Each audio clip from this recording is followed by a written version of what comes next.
In Chapter 17, we're going to discuss three important economic challenges. The first economic challenge is inflation.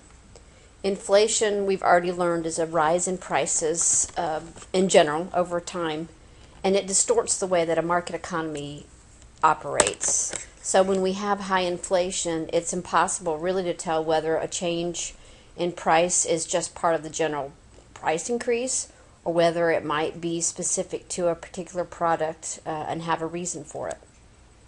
Some of the causes of inflation are supply and demand. So if consumers demand more of a product, that can definitely cause prices to go up and can cause shortages to occur. And then we have demand pool inflation, which is extreme inflation in the total or the aggregate demand, which pulls up the level of prices. So anytime that we have some kind of shortage, that is equal to higher prices. Hyperinflation is a term that we've heard before. An extreme form of inflation with increases of more than 500%. This is not anything that you've seen in your lifetime. In the 1920s, Germany experienced this type of hyperinflation because their government was printing off way too much money, recklessly printing off money, and people were actually using that to build fires with. It was useless. And then we have cost push inflation. Another term for that is supply shock, and that's caused by an increase in costs. So an example would be in the 70s when the price of oil went from $5 a barrel to $35 a barrel. That pushed up the price of other goods and services. So just like today, when our gasoline and fuel costs go up, that causes other products to cost more to produce, which would also cause prices to increase. And this is just a picture from Germany's hyperinflation of this woman actually burning the money. Some of the causes of inflation are an increase in labor and wages. So if you have to pay more for labor, then you're going to have to pay more production costs. Economists believe that most forms of inflation will not last without the growing money supply to fuel the rising prices. There's no single sector of the economy to blame for inflation. It's very, very difficult to stop. And the fact that we've seen for the last 50 years an inflation rate at 3% leads us to believe that we're going to continue to see those types of percentages. And here is a graph showing the rate of inflation from 1965 to 2000, showing that at some levels in the 70s and in the 80s, inflation hit extremely high, 16%, 12%. So prices would have hit record highs. And if you look at that, along with those inflation prices are also years of recession, as shown by the gray shaded area. What are the costs associated with inflation? Well, the amount of goods or services available falls as prices rise. So it seems harder to judge what the value of a good and service is just because the prices rise.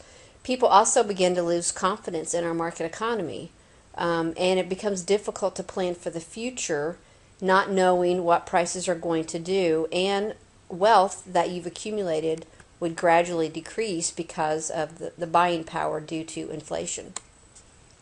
This is just a chart from your book showing the annual inflation rate and what that would look like. So at 4% inflation, if we look at 2005, $1,000 in 2005, 10 years later, at 4% inflation, that money would only be worth $676. That means that's the buying power of that money. The government is always trying to stop inflation the Federal Reserve is influencing our nation's money supply. And they do this. We've discussed the Federal Reserve in Chapter 15. So they do this by the number one thing they use is open market operations, which we learned in Chapter 15. And they also do this by buying bonds and securities.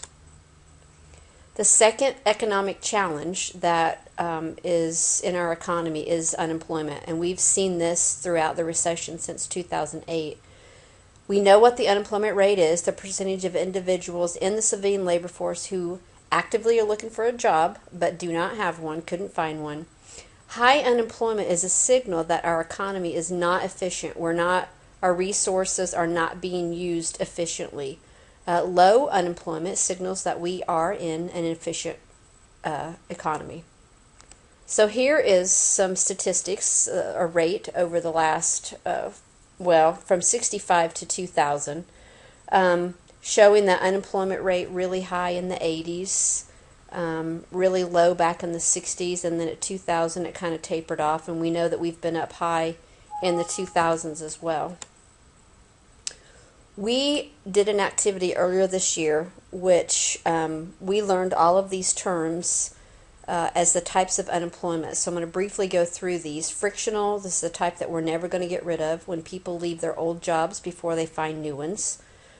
Structural, when we have a change in the economy that reduces demand of a skilled type of worker.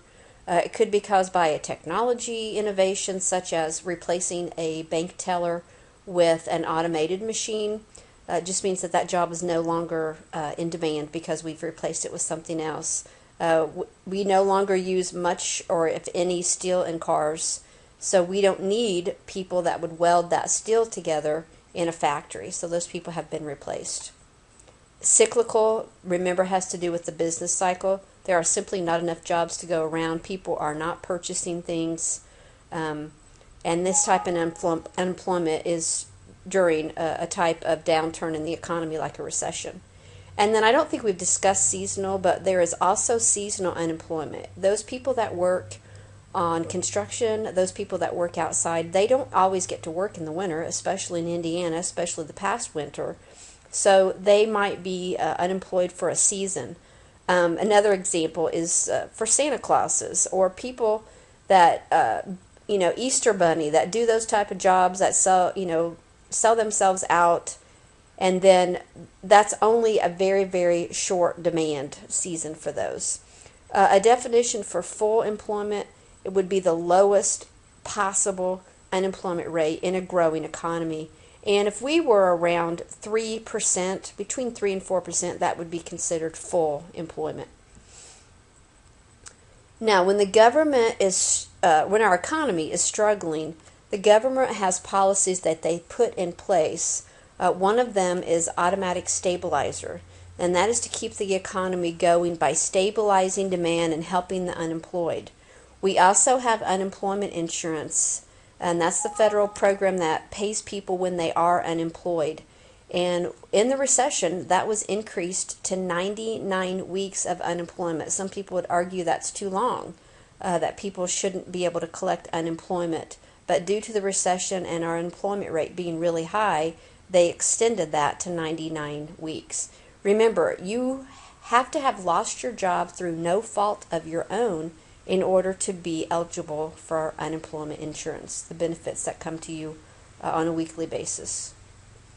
Our third challenge in our economy is poverty. Poverty is defined as not having enough income to meet your basic needs of life. Things like having shelter, a place to live, having clothing, food to eat.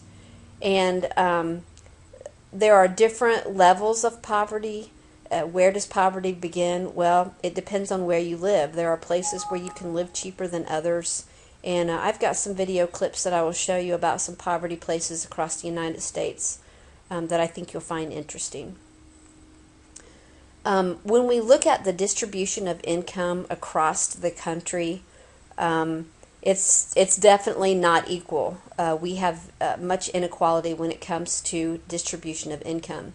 So our economists rank families by size and income from highest to lowest, and they are split into fifths. So each fifth equals 20% of all the families.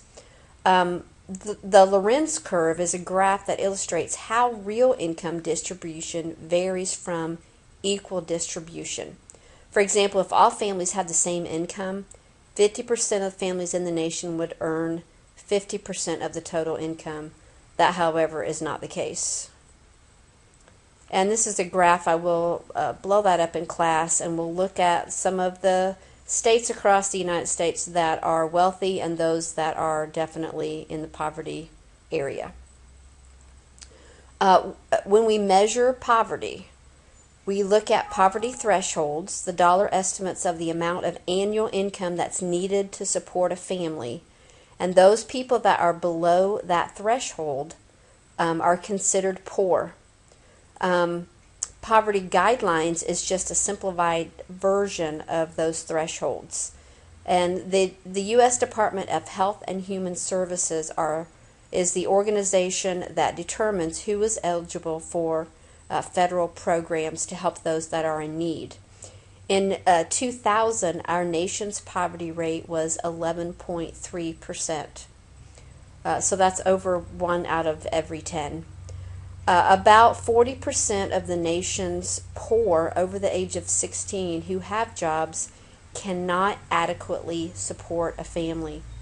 In 2011, the poverty rate was 15.1%, which was the highest it's been since 1993. During a recession, the poverty rate does increase as people are not able to make as much money. What are the causes and effects of poverty? Well, the direct and indirect causes of poverty in the United States include unfavorable economic conditions, unstable home environments, illness, disability, substance abuse, which is a big factor in a cause of poverty, and inadequate education. Some people simply don't have the education, the training, and the skills to have a job that can adequately support them or their family. People are poor primarily because they don't have the skills. And this means that they don't have the money to acquire the skills even necessary to get a job. And for some reason, it seems in this country that once a family gets in that cycle of poverty, it definitely repeats itself, and it's very hard to get out of it. Another cause of poverty in this country is discrimination. 21% of all children in the United States live in poverty, but 46% of African American children and 40% of Hispanic children live in poverty. So what does the government do to help those that are in poverty? Well, we have programs known as the welfare program. These are social and economic programs that will provide assistance to individuals and families, and it's based on need. We also have temporary aid to needy families, a monthly cash assistance program for poor families with children under the age of 18. We also have food stamps, and this is an older copy of a food stamp. Now I've seen these before years ago when people were buying groceries. We don't use that any longer. Food stamps come in the form, I believe, of something similar to a debit card. And we also have the Earned Income Tax Credit, which is a reduction in the amount of tax that a person owes, and that helps them greatly on their federal income tax return. And that is also according to family size. So we'll look at all of these in class. Be prepared on the